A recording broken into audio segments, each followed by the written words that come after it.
أجمعين. أما بعد فأعوذ بالله من الشيطان الرجيم. بسم الله الرحمن الرحيم. أولئك الذين يعلم الله ما في قلوبهم. یہ وہ لوگ ہیں کہ اللہ تعالیٰ کو معلوم ہے جو کچھ ان کے دلوں میں ہے. فأعرض عنهم وعظهم، تو آپ ان سے تغافل کر جایا کیجیے اور ان کو نصیحت فرماتے رہیے. وقل لهم في أنفسهم قولا بليغا، ان سے خاص ان کی ذات کے متعلق کافی مضمون کہہ دیجیے. وما أرسلنا من رسول إلا ليطاع بإذن الله، ہم نے تم کو تمام پیغمبروں کو خاص اسی واسطے مبعوث فرمایا ہے کہ بحکم خداوندی ان کی اطاعت کی جائے. وما أرسلنا من رسول إلا ليطاع بإذن الله، ہم نے تمام پیغمبروں کو خاص اسی واسطے بھیجا ہے کہ بحکم خداوندی ان کی اطاعت کی جائے.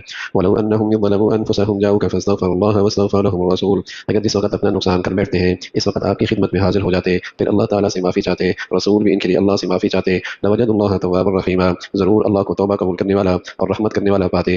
فلا وربك لا يؤمنون حتى يحكموك فيما شجر بينهم، پھر قسم ہے آپ کے رب کی یہ لوگ ایماندار نہ ہوں گے جب تک کہ یہ بات نہ ہو کہ ان کے آپس میں جو جھگڑا واقع ہو اس میں یہ لوگ آپ سے تسویہ کرا لیں.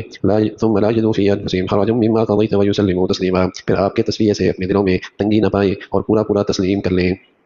ان آیات کے پس منظر میں تو وہ ایک یہودی اور ایک منافق کا تذکرہ ہے، اور اس منافق کو اللہ کے نبی صلی اللہ علیہ وسلم کی بات پر اطمینان نہ تھا اور اسے اس کے سامنے وہ ماننے کے لیے تیار نہ تھا، اور فیصلہ حضرت عمر رضی اللہ تعالیٰ عنہ کی خدمت میں لے کر گئے اور آپ نے پھر جو فیصلہ فرمایا تو اللہ تعالیٰ نے حضرت عمر کے اس فیصلے کی تائید فرمائی.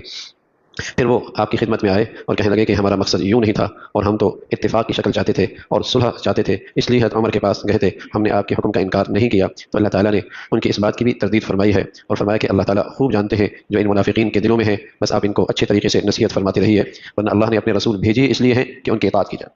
جیسے اللہ تعالیٰ کی اطاعت ہے اسی طرح اللہ کے رسول کی بھی اطاعت ہے، اور رسول کی اطاعت بھی ایسی ہی ہے جیسے کہ اللہ کی اطاعت.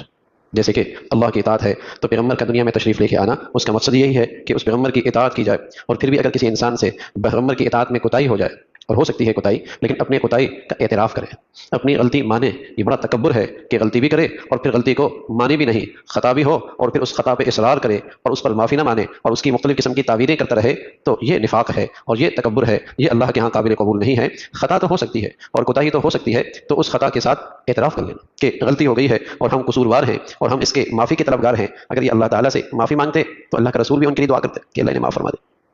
لیکن یہ تو بجائے معافی مانگنے کے اپنی غلطی پہ اصرار کر رہے ہیں، اور ان کے اندر جو وہ نفاق ہے وہ واضح ہو رہا ہے کہ غلط تعویلیں اور غلط بہانے بنا کر آپ کے سامنے آ رہے ہیں. معافی مانگتے اللہ کریم معاف فرما لیتے.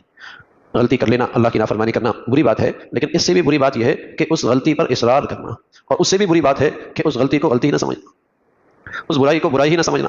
غلطی کی، خطا کی تو معافی ہو جائے گی، لیکن اگر اس پر اصرار کیا تو اس کا نقصان بڑا ہے. اور پھر اگر اصرار کے بعد اس گناہ کو گناہ بھی نہ سمجھ رہا تو پھر تو یہ خطرہ ہے کہ توبہ کی توفیق بھی چھن جائے.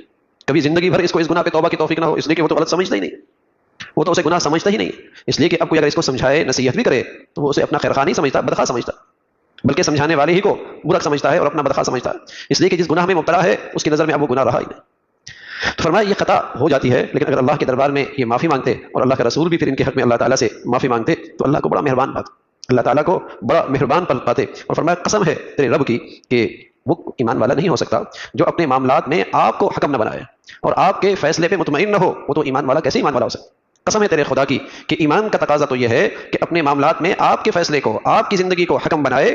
جب تک اللہ کے نبی موجود ہیں آپ اپنی ذات سے براہ راست فیصلہ کرتے تھے، اور جب آپ دنیا سے تشریف لے گئے تو آپ کی تعلیمات سے فیصلہ ہو. اور جو ان فیصلوں پر نہیں مطمئن ہے اور جو ان فیصلوں کو نہیں مانتا تو وہ تو ایمان ہی نہیں. تو ایمان کا تقاضا یہ ہے اور ایمان کی حقیقت یہ ہے کہ اپنے معاملات میں آپ کو حکم بنائے اور آپ کے فیصلے پہ مطمئن ہو، اور اس فیصلے پر اپنے اندر کوئی تنگی محسوس نہ کرے، اس میں اپنے اندر کوئی شکایت محسوس نہ کرے، بلکہ آپ کے فیصلے پہ مطمئن ہو. یہی ایمان کا تقاضا ہے. اور خدا نخواستہ ایک طرف اللہ کے نبی کی کہی ہوئی بات ہے اور اللہ کے نبی کی لائی ہوئی شریعت کا فیصلہ ہے، اور دوسری طرف اللہ کے غیر کے فیصلے ہیں. یہ اللہ کے غیر پہ فیصلوں پہ تو مطمئن ہے، شریعت کے فیصلے پر مطمئن نہیں ہے، اور اسے شریعت پر اطمینان نہیں ہے، اور شریعت نے جو طے کیا ہے اس کو شرح صدر اور دل سے اس کا اطمینان نہیں ہے، تو یہ ایمان بھی نہیں ہے. یہ پھر ایمان بھی نہیں ہے، یہ ایمان کی حقیقت سے محروم ہے. اللہ تعالیٰ صحت مند ایمان کی زندگی اور اس پہ خاتمہ نصیب فرمائے. اللهم لك الحمد كله ولك الشكر كله، اللهم إنا على ذكرك وشكرك وحسن عبادتك.